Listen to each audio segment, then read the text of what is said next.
I think the secret to success, it doesn't matter if you come from a little village or from a big town. There's one thing that you have to do, and that is you have to first of all work your ass off. And number two, you have to have a very clear vision of where you want to go. You have to be brave. You have to be tough. You have to discipline to follow through. And it is very important that you don't listen to the naysayers. Because in every step of the way, when you make decisions like, I want to be a bodybuilding champion of the world, people say, this is impossible, this is an American sport, it's never going to happen. When I wanted to be in the movies, they said, you have an accent, it's never going to happen. No one ever became a leading man when you have an accent. Everything is always impossible until someone does it. Trust yourself, break some rules. Don't be afraid to fail. Ignore the naysayers and stay hungry. Let me tell you, I've made a fortune in several careers, and I've been very successful in several careers by ignoring the naysayers and believing in myself. Imagine you're 15 years old and you're in Austria and you say to the people, I want to be the bodybuilding champion of the world. Of course they come to you and say, but wait a minute, this is not an Austrian sport. Bodybuilding, that's an American sport. But you know something, I had it very clear in my vision and I knew exactly what I wanted to do. I wanted to be a bodybuilding champion. And I started training 1 hour a day, 2 hours a day, 3 hours a day. By the time I was in military service, with the age of 18, I trained 4 or 5 hours a day. And I became the youngest Mr. Universe ever. The youngest world championship with the age of 20. So much for it can't be done. And right after that, because like I said, you have to be hungry, I went after my next goal, which was to come to America. I came over here with empty pockets, but full of dreams, full of desire. I knew that this was where I could continue my bodybuilding career and start acting also, go into the acting profession. So I immigrated here and I kept training and training hours every day, 5 hours, 6 hours a day, and won 1 world championship after the other. By the time I was finished with bodybuilding, I won 13 world championship titles, more than anyone. And then again, I was hungry to move on, because you can't do bodybuilding for the rest of your life. I wanted to move on, and I knew it was acting that I wanted to get into. But again, I faced the same obstacles where people said it can't be done. When I talked to agents, they said to me, you cannot become just an actor and walk in the movies. I say, I just don't want to become an actor. I want to be a leading man. They say, well, forget about that. They laughed. I mean, with your accent, no one has become a leading man with your accent. And with your body, look at all those bumps sticking out. This overdeveloped body they were in 20 years ago when they did Hercules movies, but now it's Dustin Hoffman, it's Al Pacino, it's Woody Allen. Those are the new sex symbols. Don't you understand it? Look at you. Forget it, it will never happen. And with your name, Schwarzenegger, or whatever your name is, I can see that already up there on the billboards. That isn't going to sell any tickets. But you know something? I didn't listen to them. I started working very hard, just like in bodybuilding. 5, 6 hours a day. I went to acting classes, speech classes, dialogue classes, accent removal classes. Everything that you can think of, I did. And slowly everything started happening. All of those liabilities that they talked about started turning into assets. When I did Conan the Barbarian, the director came to me and he said, if we wouldn't have you, we would have had to build one. And on Terminator, the director said, I couldn't imagine to have anyone play Terminator that wouldn't have an accent and that wouldn't have your body. I cannot imagine the line, I'll be back, with a normal American accent. It works so perfectly that you have this German accent. So all of those things that they say the liabilities became an asset. As moment went on, it grew and grew, and I went from one movie to the next, started making more and more money, and then I ended up being the highest paid actor with $30 million on Terminator 3. That just shows you again so much for it can't be done. This is why I try to tell you, anything and everything can be done if you can visualize it, if you believe in yourself. never give up and never be afraid of failure, because otherwise you box yourself in and you limit yourself.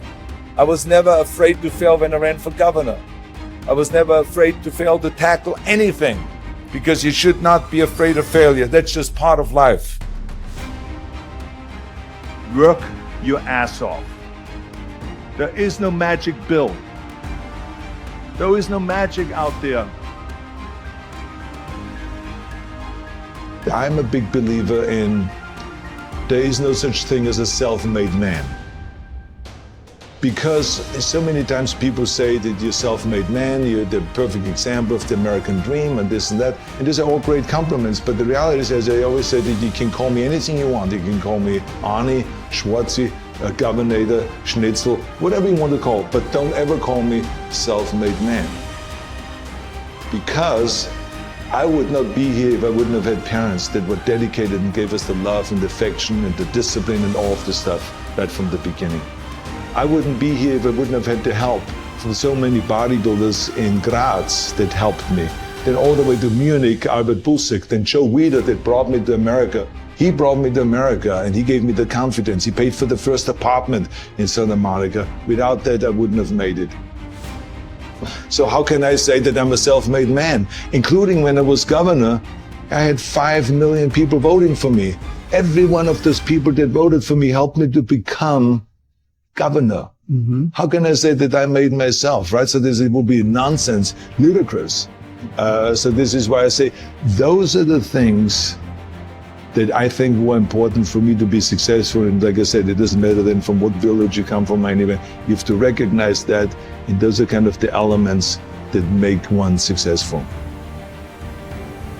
Right away from bodybuilding on, when I worked out, I didn't just lift for myself.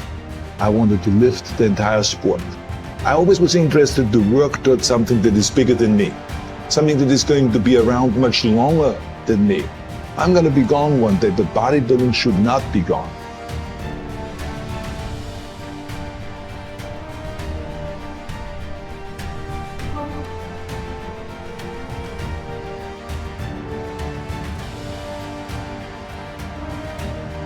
No matter how successful you get, no matter how old you get, you always have to be hungry for more.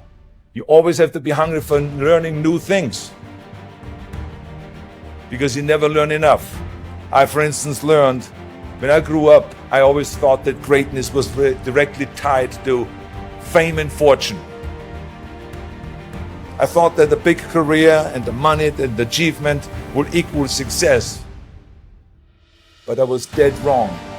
But I learned that later on. I learned that totally by coincidence. When the University of Wisconsin did a research program on what effect weight training would have for Special Olympians, for intellectually challenged people, they called me. They said, Arnold, you're the expert in this subject. We want you to come up to the university and to help us with our program, to help us with our Special Olympians. And I flew up to the University of Wisconsin and I helped. And there were these kids. The first exercise we decided to do was bench press, and they were all standing in line. The first kid laid down on the bench. I put a 40-pound barbell over his chest and he did a simple exercise of bench press. He did 10 reps. Then he got up, and then the next one laid down. I put the barbell over his chest, and then that kid started breathing really heavy, and all of a sudden he started screaming really loud. And he jumped up, I pulled the bar back, and he started shaking. I realized that he was scared of the weight. So I calmed him down. I said, it's okay. Just watch your friends do the bench press, and maybe you want to try it again. And the friends came through, and they did all their bench press, and everyone did great performance. And then all of a sudden he stood in line on the end and tried again. He laid down. This time I gave him the empty bar, just the 20 pounds. And he did 10 reps. And then I said, you want to have more plates on it? More weight? He said, yes. So I put 2 more plates on it. Now it was back to the 40 pounds that he had earlier. And he did 10 more reps. Then he said more.